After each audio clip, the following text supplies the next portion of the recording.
So in our last lecture, we explored America under the Articles of Confederation, which was the first form of national government that we had.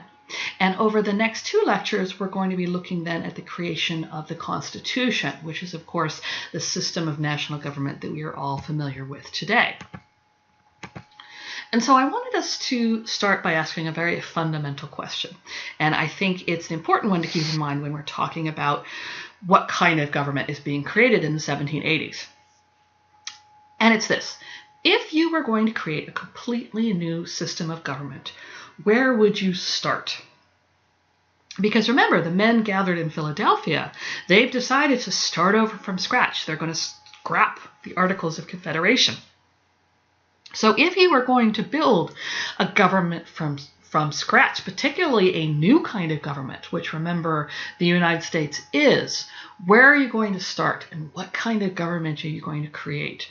And so in the first half of this lecture, what we're going to be focusing on are some of the debates that have to take place as the group of men that we've come to know as the Founding Fathers are hammering out, trying to figure out how they are going to create this new system of government.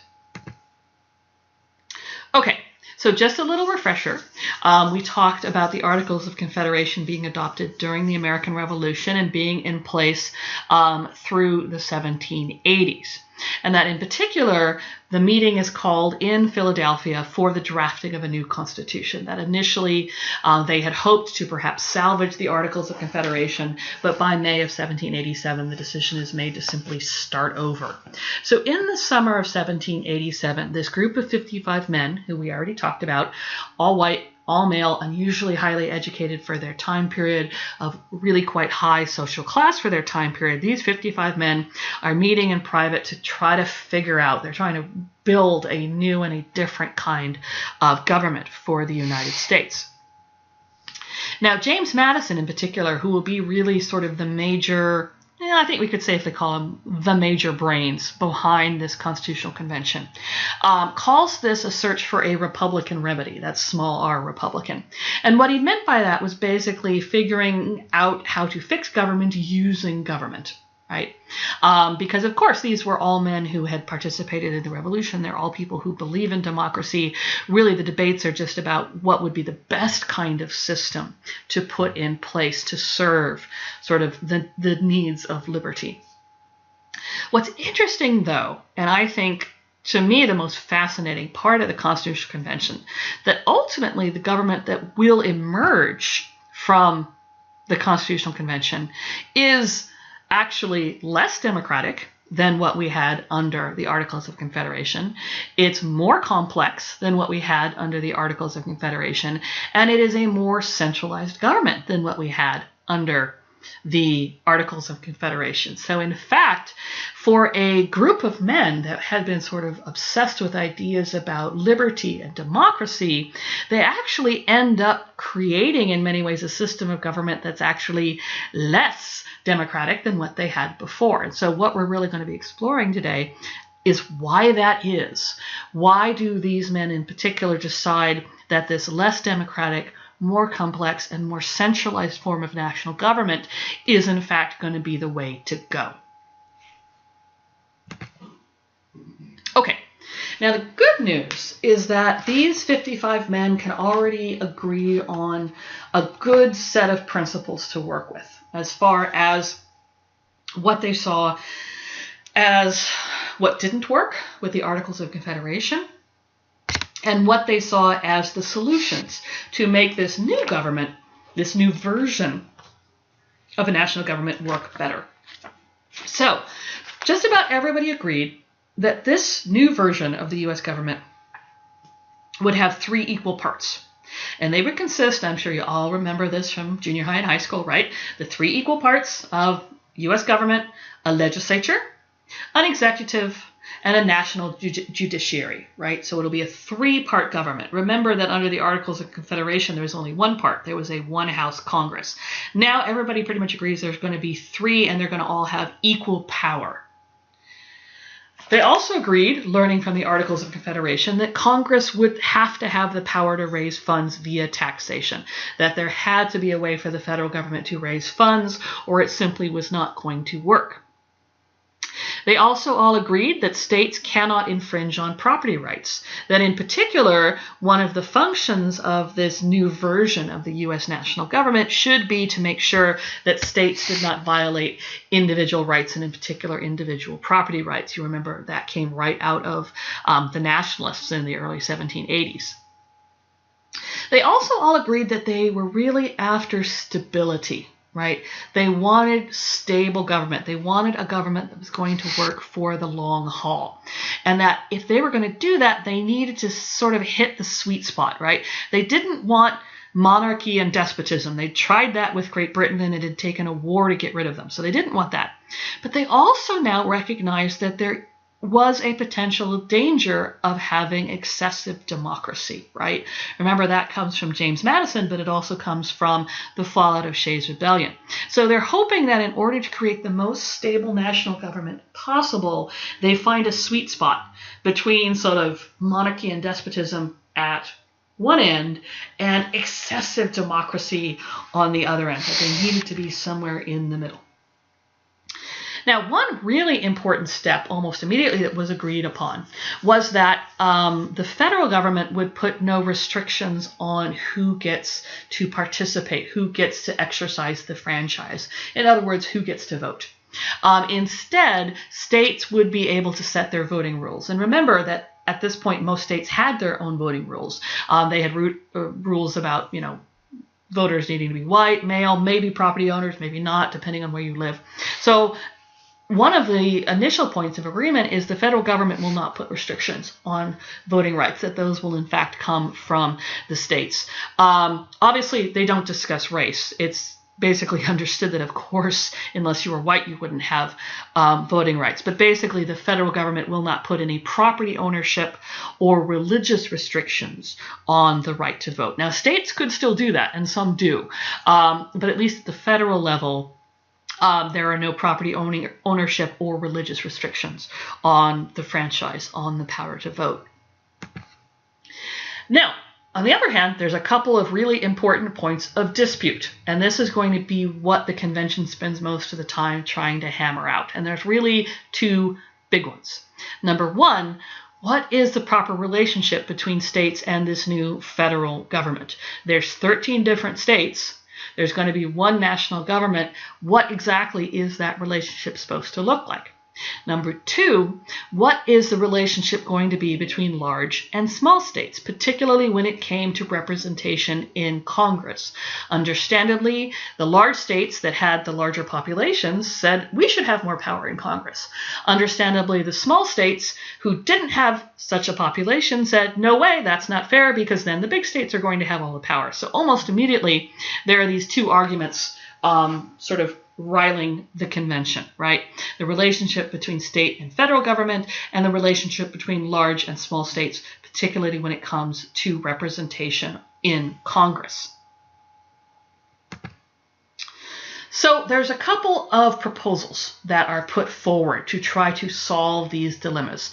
One of them comes directly from our friend James Madison, and so it is called the Virginia Plan, because remember, Madison is from Virginia.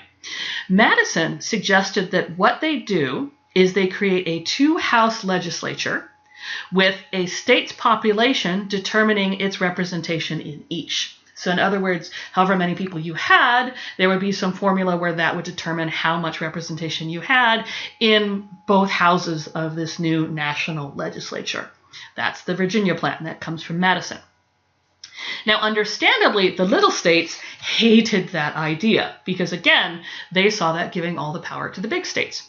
So come along behind that is what's called the New Jersey Plan, because it was suggested by New Jersey, one of the smaller states. And New Jersey suggested that they create a single house Congress in which each state got one vote. And remember, that's already how they had been doing things. That's how Congress existed under the Articles of Confederation. It was a one-house Congress with each state getting one vote.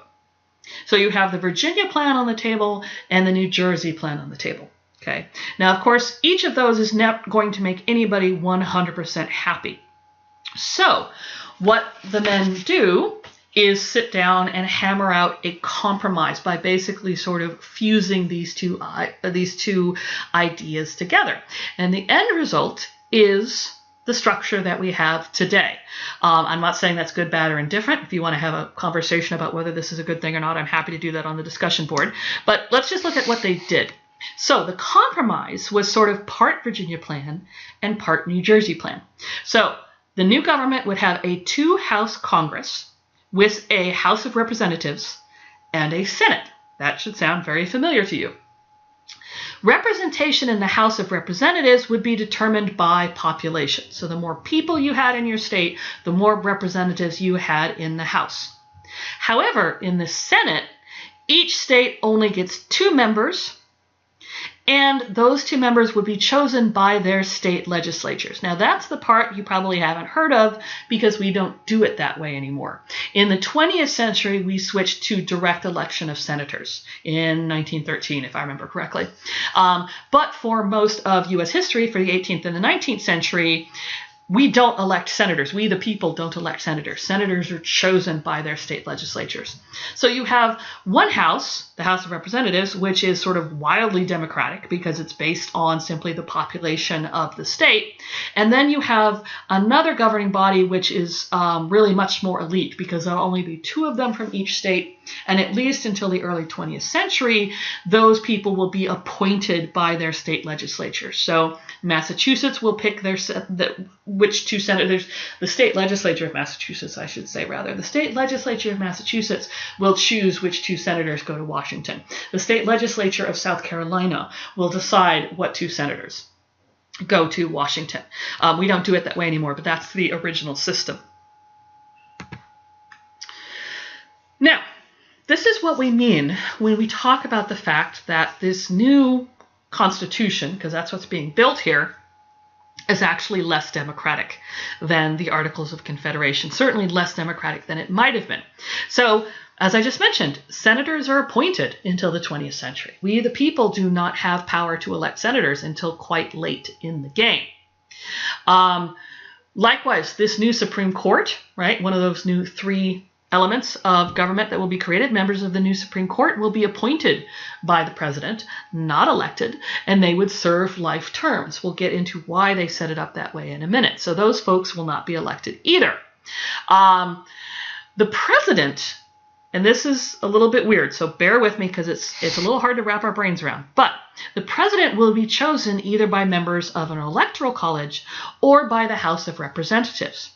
And then in turn, those state electors would be chosen either by the state legislatures or by popular vote. Okay, this is what we mean when we talk about the United States being a representative democracy. We don't actually elect our president. The Electoral College elects our president. And this was done quite deliberately by the Founding Fathers as a way to sort of rein in what they saw as the potential dangers of democracy. And since I know and I absolutely understand why people find the Electoral College confusing, we're going to talk a little bit more about it on the next screen. But for right now, I just want you to keep in mind that what those 55 men, those Founding Fathers, are doing is they're putting in limitations to just how much democracy is actually being exercised in this new form of national government that they're developing. Okay, so the Founding Fathers never intended the voters, you and me, to directly elect the president. They put in place instead this system called an electoral college. Okay, now keep in mind that the setup I'm going to walk you through right now, it's not quite the same anymore. The reason it's different in the 1780s when it's created at the Constitutional Convention is because there's no political parties in the 1780s, right? Today, of course, with political parties, it functions a little bit differently. But for right now, we're going to look at what the Founding Fathers had in mind, which assumes that there are no political parties. Okay, got that? Okay, so let me walk you through this. So instead of we the people directly electing our president, instead you have an electoral college. And each state has a number of electors, and they will be the people in charge of deciding who the president is. The state's number of electors is determined by adding together the number of senators and the numbers of representatives, right? So some states have a lot more electoral college votes than others because you add those numbers together. Now, in the original system set up in 1780, each elector would cast votes for 2 candidates for president, okay? So the idea was that the electors from across the country would cast 2 votes for 2 candidates, and the person who got the most votes would become the president, and the person who got the second most votes would become a vice president. Okay, now that's the part we don't have anymore because now we have political parties. Okay, we'll talk about that later. But in the 1780s, this was the idea. It was simply electoral college votes. You got the most votes, you were the president. You got the second most votes, you were the vice president. Bing, bang, boom, done. Okay. Now, if no candidate got a majority of the electoral college vote, the idea was that the president would then be chosen by the House of Representatives from a list of the top 3 finishers, and each state would get 1 vote. So if the electoral college didn't immediately work as intended and have a first place and a second place, in other words, a president and a vice president, then it would go down to the House of Representatives, and the House of Representatives would decide who ultimately got to be president. So the House of Representatives then would have responsibility for picking the president, and so the Senate didn't feel left out. The Senate would have the responsibility for electing a vice president. Okay. Again, that part of it doesn't really work anymore because we have political parties and political tickets and that kind of thing. But this was the original conception of the Electoral College that's developed in the 1780s. Now that sounds ridiculously complicated, and it is. But here's the thing. The complication is a feature, not a bug, as we would say perhaps today. The complication is absolutely 100% intentional on the part of the Founding Fathers. It's intentional because, again, these are all safety measures. They're all roadblocks. They're all ways to make sure that democracy run amok is not making important decisions like, oh, I don't know, deciding who the president of the United States is. The idea is that you would have responsible men in positions of being the Electoral College, and that if the American people made a wrong choice, the Electoral College would instead make the right choice. Okay? So the sort of complexities, and I think understandably today the somewhat bizarre, sort of antiquated idea of the Electoral College was absolutely intentional at the time. Again, it was seen as a way to make sure that democracy did not just completely run amok in this young United States. Okay. So as the Constitution begins to come together as a document, and it's actually quite a short document. It's actually in your textbook if you want to take a look at it. It's remarkably short for what it does. Anyway, as it begins to come together, 2 core political principles emerge. And they are, to this day, 2 core political principles for how government works in the United States. The first is what's called federalism, also sometimes referred to as a division of power. Okay, and this has to do with that question of states versus national government. Who gets the power, right? This is a federal system. So, as the Constitution has been created, what emerges is indeed a much stronger federal government. But most of the day-to-day affairs of government, things like educating children, law enforcement, would remain in the hands of the state. Okay, so increasingly there is indeed emerging a division of power, that yes, you will have a more powerful or more centralized federal government than you had before, but that there are a lot of responsibilities of government that will actually belong instead to the individual states. Okay, so that increasingly becomes very clear as the Constitution begins to take shape. The other part that very quickly becomes clear, and again, I know you all remember this from American government in high school, is what we call checks and balances, or sometimes referred to as the separation of power. Okay, and that again refers to the fact that there are 3 pieces, 3 elements to this new kind of government that's being built. And again, the idea is that no one part of the government should ever be able to dominate the other two, right? It's not an accident that they go with the number 3. You want to have an odd number, right? So that way, if one gets too big for its britches or does something that it shouldn't be doing, at least in theory, it can't bully the other two parts of government, right? So built into this then are a whole bunch of additional fail-safes. At least they are supposed to work, right? If this system starts to go off the rails. So for example, Congress is given the power to enact laws. We all know that. However, the Constitution also gives the president the power to veto those laws.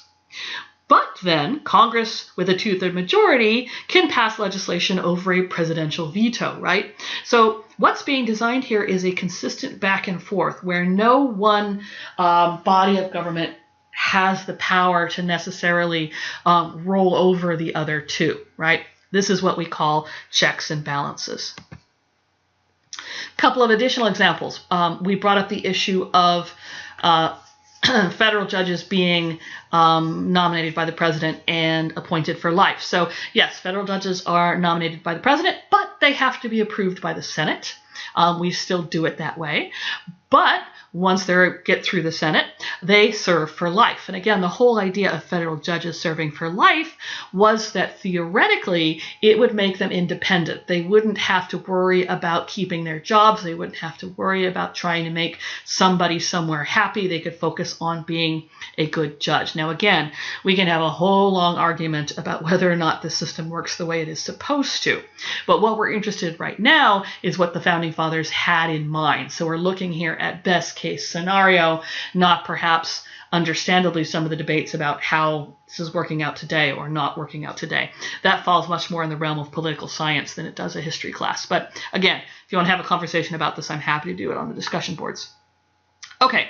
And of course, last but not least, there is the possibility of a president being removed if they have to be removed. This is, of course, what we call impeachment. This is built into the system in the Constitution. Basically, a president is impeached by the House, but only removed from office by the Senate. So that's why we have several cases. Clinton was the most recent one. That's Bill Clinton, mind you, of someone who was impeached in the House, but was never actually removed from office just because the House votes to impeach does not mean it gets through the Senate. Impeachment is actually exceptionally rare.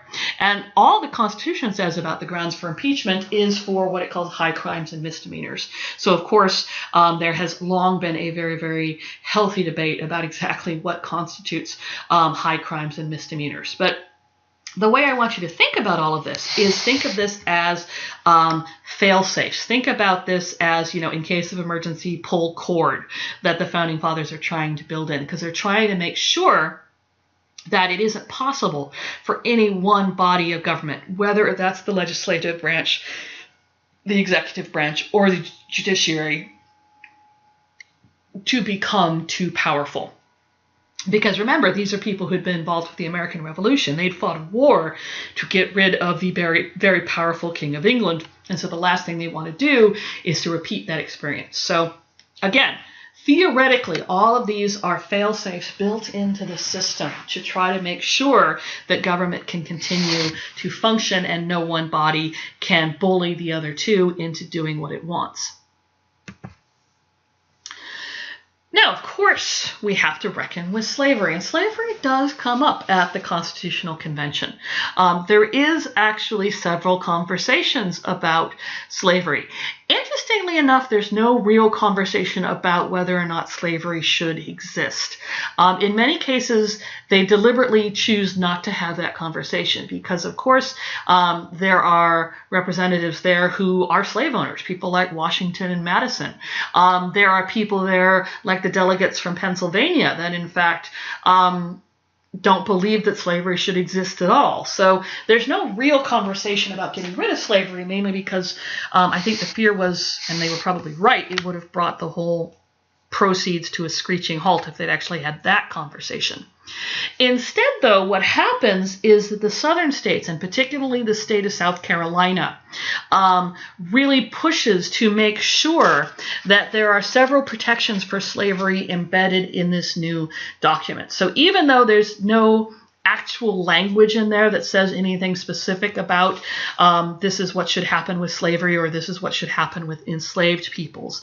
What you end up with, though, largely at the behest of South Carolina, is a document that does have a couple of very important protections for the institution of slavery embedded in it, and I'll walk you through them.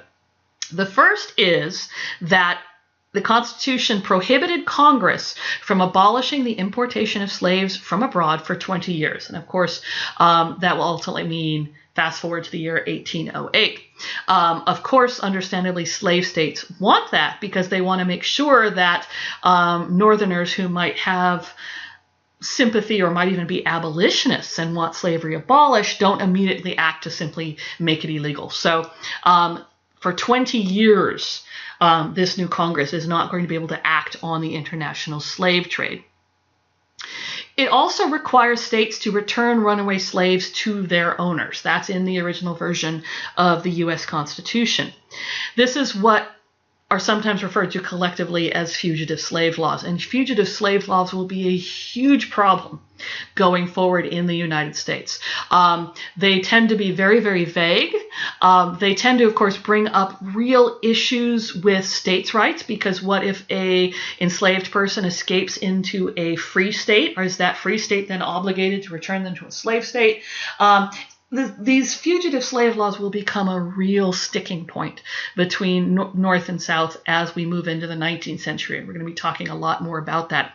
But at least in theory, this idea that states are obligated to return runaway slaves to their owners, again, is embedded in the Constitution. And of course, this question about population, because particularly in southern states that are practicing plantation agriculture, a huge percentage of their population are in fact enslaved individuals. So this brings up the question about political power. Obviously, it's understood by both sides that slaves will not vote, but if representation is based on population, then shouldn't slaves count? Should they not count?